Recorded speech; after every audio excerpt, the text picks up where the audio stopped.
So today I have Dr. Dean Jones from Emory University here.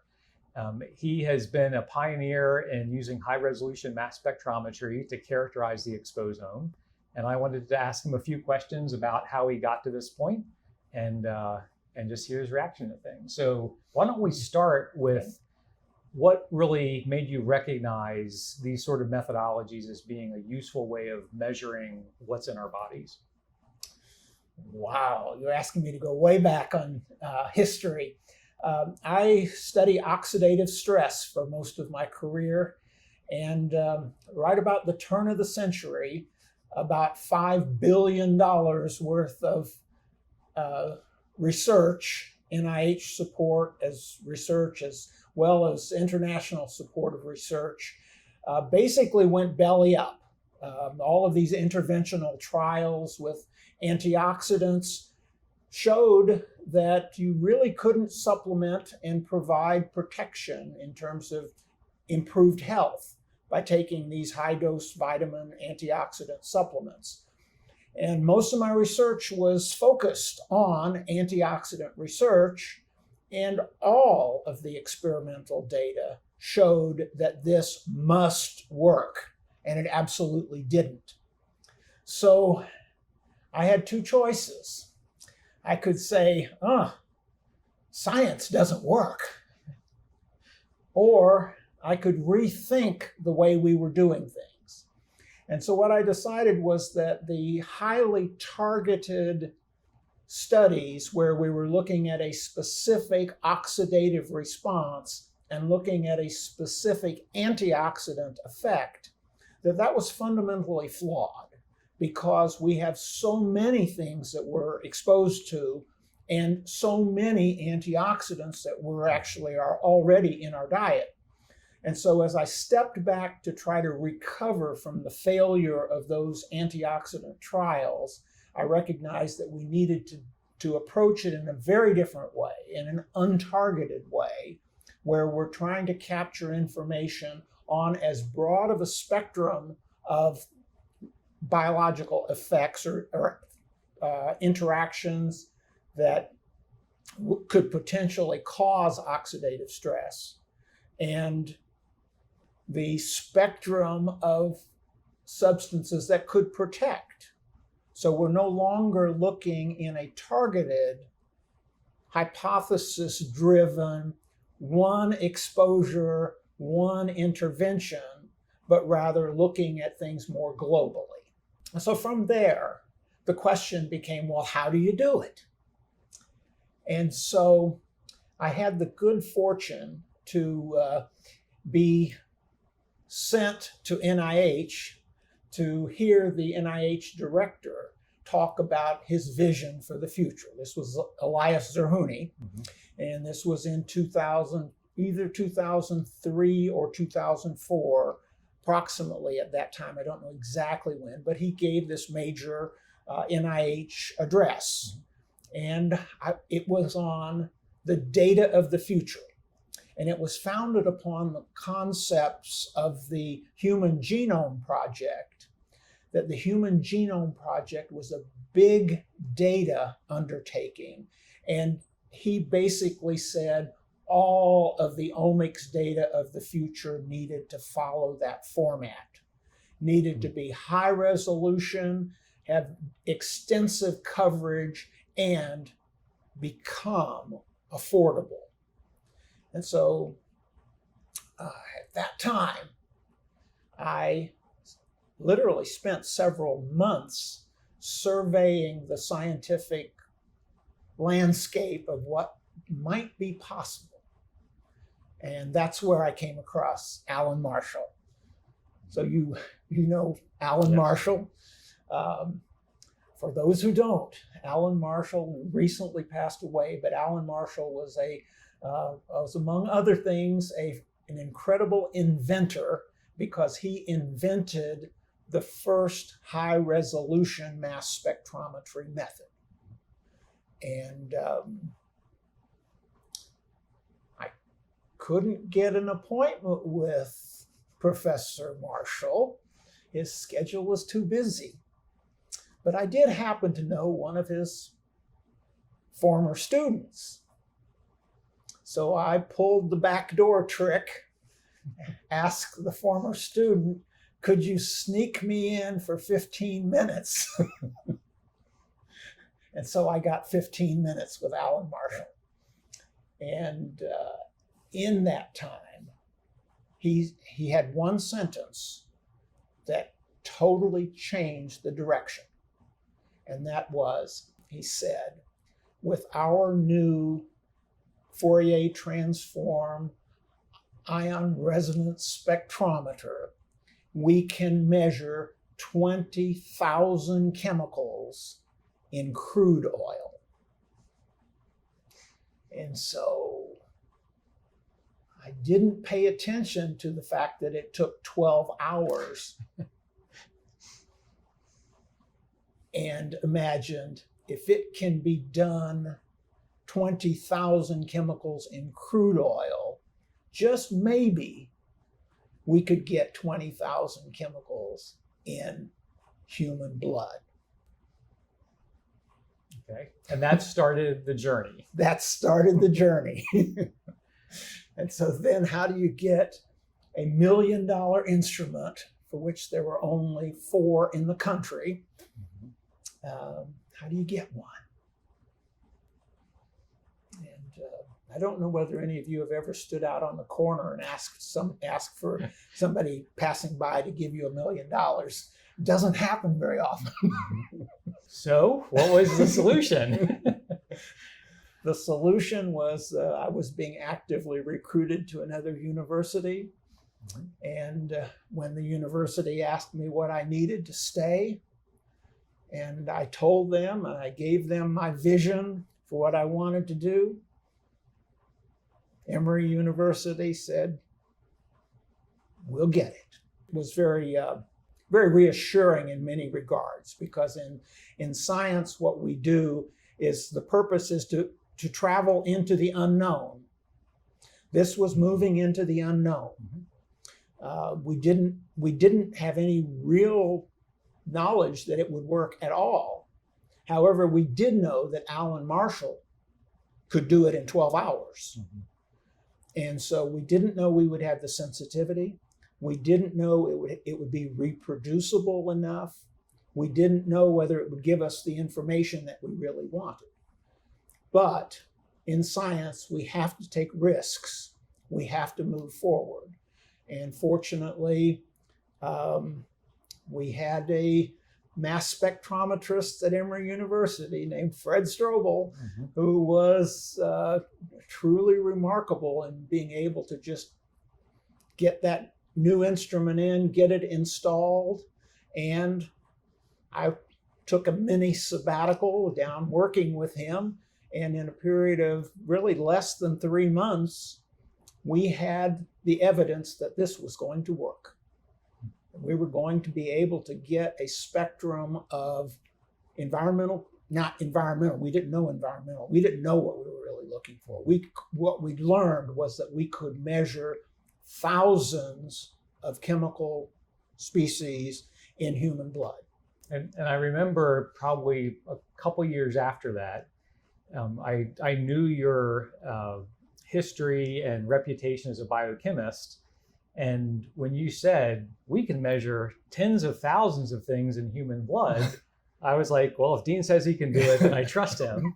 And that led to one of our first collaborations looking at that with that Parkinson's grant, where you were applying those techniques to it. So what were some of the early sort of pieces of evidence that this was working? Like some of the first clinical samples or studies that you did with that? So we did several projects. There was another method called NMR spectroscopy that we were able to successfully get grant support from NIH to do. And so what we did was we collected the samples for the NMR spectroscopy and then used those samples for study of the mass spectrum, the new mass spectrometry method. And so that was there were several different things that were ongoing at the same time. But I believe the most profound early finding was that we found one of the insecticides that is used in flea and tick collars. We found that we could detect that in some of the human samples. And when we started doing the comparisons, we realized that we could identify pet owners based upon a chemical in their blood. And that was probably the most eye-opening, that this approach was not only going to give us an understanding of a person's metabolism, but was also going to be able to give us information on their environmental exposures. And so when you talk about people's metabolism, we think about the endogenous features we have in our bodies. The field of metabolomics has progressed very nicely in doing that, but for many years in that field, the environmental compounds were viewed as contaminants or artifacts. Yes, absolutely. And what are your kind of comments on how that was viewed by the field? Yes, well, so scientists are inherently conservative in terms of interpretation of science. This is one of the major problems with peer review in American science, is that if something is outside the box, it's very difficult to get support for it. And so in terms of those early years, there was considerable reluctance to believing anything that wasn't an endogenous metabolite. And among those early experiments, we had the situation where we had thousands of chemicals that we could measure in the blood, but 90% of them were unidentified. And so in discussions with some of the federal leaders in terms of what was fundable in terms of research, I was told very clearly that there would be no support for study of unidentified signals in mass spectrometry.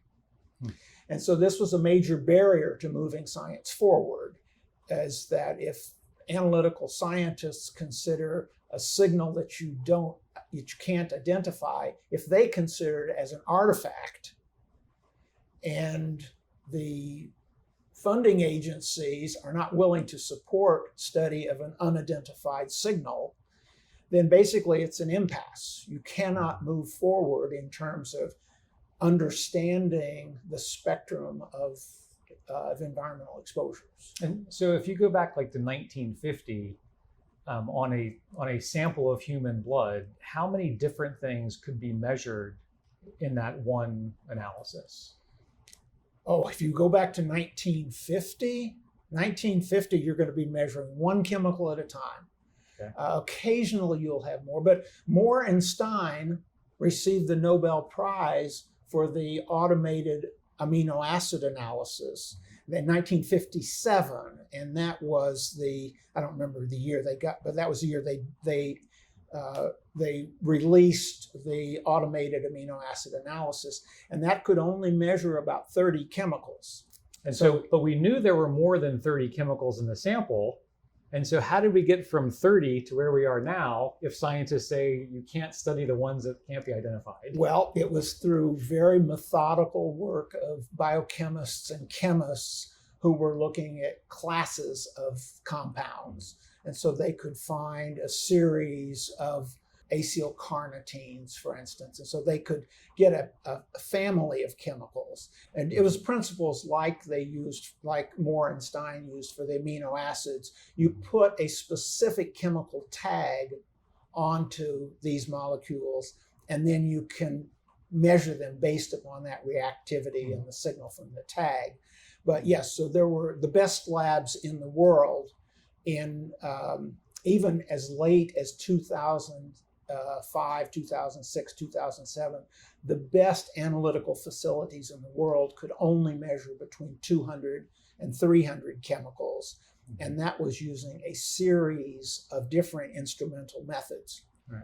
And so even if you just go back 10 years ago, if you wanted to measure 500 different environmental chemicals in a person, could you? And how much work would it take? How many instruments would it take? Well, among the best facilities were the ones at CDC and Center for Disease Control, and they pretty much had an instrument with a technician for a specific assay, and some of those assays would measure several different chemicals, but it was usually a handful and not in the hundreds. And it would have been thousands of dollars. Oh to yeah, do that. because you have to have an entire mass spectrometer dedicated to that, and they would not be switching it back and forth between assays. So now, what kind of coverage can we get? For the environmental chemicals with the high resolution gas chromatography mass spectrometry methods, it's now possible to get hundreds.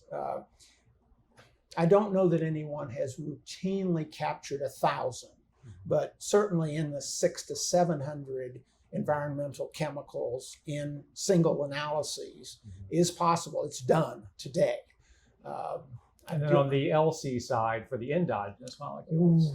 The endogenous, we don't have a good cataloging of what has been measured, but it's certainly in the more than 1,000 that are routinely picked up. And in unpublished data, it's in the several thousands. So there's, of those several hundreds to a few thousands, there's still a lot of other peaks that come out in those that we call them unknowns. Are they unknowable? They're not unknowable, but they're difficult. So we did a series of studies with using known 2,600 known chemicals and incubated those with a human liver extract. And so this is a human liver extract that has the capability of biotransforming those chemicals to normal human metabolites. So in other words, if those chemicals were in a human, these are the biotransformations that you would see. These are the metabolic products. What we found from those 2,600 was a little over 90,000 predictable, identifiable products. Now that's not precise in the sense that some of these have the same chemical, the mass of the chemical is the same, but we don't exactly know the positional isomers. So the completed perfect identity is not there, but it's very close. But then when we go in and ask the question, how many unpredicted, unidentified, it's right at 1 million. And that's just starting with 2,600 known chemicals producing 1 million signals. So yes, there's considerable. And can I divert for a moment? Sure. Okay. Well, so there's this recent introduction called vaping. And so we've looked at what is generated from a vaping. We have one of these experimental vapors. So it's basically just drawing the air through and putting out the products.